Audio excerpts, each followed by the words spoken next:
ഇന്നും എണീറ്റ് വന്നപ്പോൾ പതിവ് പോലെ ലേറ്റായി. അപ്പോഴാണ് ഓർത്തത് എനിക്കിന്ന് എഫ്.എമ്മിൽ പോകണം. സോ നമ്മൾ പെട്ടെന്ന് ചാടി പുറത്തിറങ്ങി ചെടിയൊക്കെ നോക്കി വെള്ളമൊക്കെ ഒഴിച്ചു. ഈ ചെടിയെല്ലാം അപ്പുറത്തെ വീട്ടിലെ ചേച്ചി വളർത്തുന്നതാണ് കേട്ടോ. പിന്നെ നമുക്ക് നോക്കാമല്ലോ, അതിനിപ്പോൾ കുഴപ്പമില്ലല്ലോ. അങ്ങനെ നോക്കി തൊട്ടവാടിനെയൊക്കെ തൊട്ടങ്ങ് വാടിച്ചിട്ട് ഞാൻ ഓടി അങ്ങ് ഇറങ്ങുകയാണ് എഫ്.എമ്മിലേക്ക്. ഈ ബാക്ക്ഗ്രൗണ്ടിൽ കാണുന്നതാണ് എൻ്റെ എഫ്.എം. ഇതല്ല ഗൈസ്, എവിടെ? അതെ ഇതാണ്. ഇന്ന് നമ്മുടെ റേഡിയോയിൽ ഒരു ഗസ്റ്റ് വരുന്നുണ്ട്. അതാരാണെന്ന് ഞാൻ പറയില്ല, ഒരു ക്ലൂ ഞാൻ തരാം. സംവിധായകനാണ്. അദ്ദേഹത്തിന്റെ ഈ കാറിന്റെ നമ്പർ വെച്ച് പേര് കിട്ടിയെങ്കിൽ നിങ്ങൾ ഒന്ന് കമന്റ് ഇട്ടേക്കണം. കമന്റ്സിനൊക്കെ ശേഷം ഗസ്റ്റിനെ റിവീൽ ചെയ്തുകൊണ്ടുള്ള പാർട്ട് 2 വീഡിയോ ഞാൻ അപ്ലോഡ് ചെയ്യുന്നതായിരിക്കും. അപ്പോൾ നമ്മൾ നേരെ ഇന്ന് റേഡിയോയിൽ വന്നിട്ട് സ്ക്രിപ്റ്റ് പ്രിപ്പയർ ചെയ്യാൻ തീരുമാനിച്ചു. പ്രിപ്പറേഷൻ്റെ ഇടയ്ക്ക് ഞാൻ RJ ബിൻസിനൊക്കെ ഒന്ന് ഗൂഗിളിൽ സെർച്ച് ചെയ്തപ്പോൾ എൻ്റെ ഫോട്ടോസ് വീഡിയോസ് ഒക്കെ വന്നു. അതൊക്കെ കണ്ട് സാറ്റിസ്ഫൈഡ് ആയിട്ടാണ് ഇരിക്കുന്നത്. നമ്മൾ പിന്നെ നേരെ റെക്കോർഡിങ്ങിനൊക്കെ കയറി. 1 മണിക്കൂർ എൻ്റെ റെക്കോർഡിംഗ് ഉണ്ടായിരുന്നു.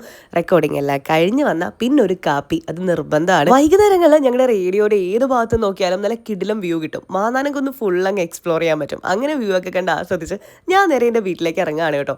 വീട്ടിൽ പോയി കഴിഞ്ഞാൽ ഇനി അടുത്ത പരിപാടി കുറേ എഡിറ്റിംഗ് അങ്ങ് പെൻഡിങ് കിടപ്പുണ്ട്. അതെല്ലാം എഡിറ്റ് ചെയ്ത് യൂട്യൂബിൽ എനിക്ക് അപ്ലോഡ് ചെയ്യണം, നിങ്ങളെ കാണിക്കണ്ടേ.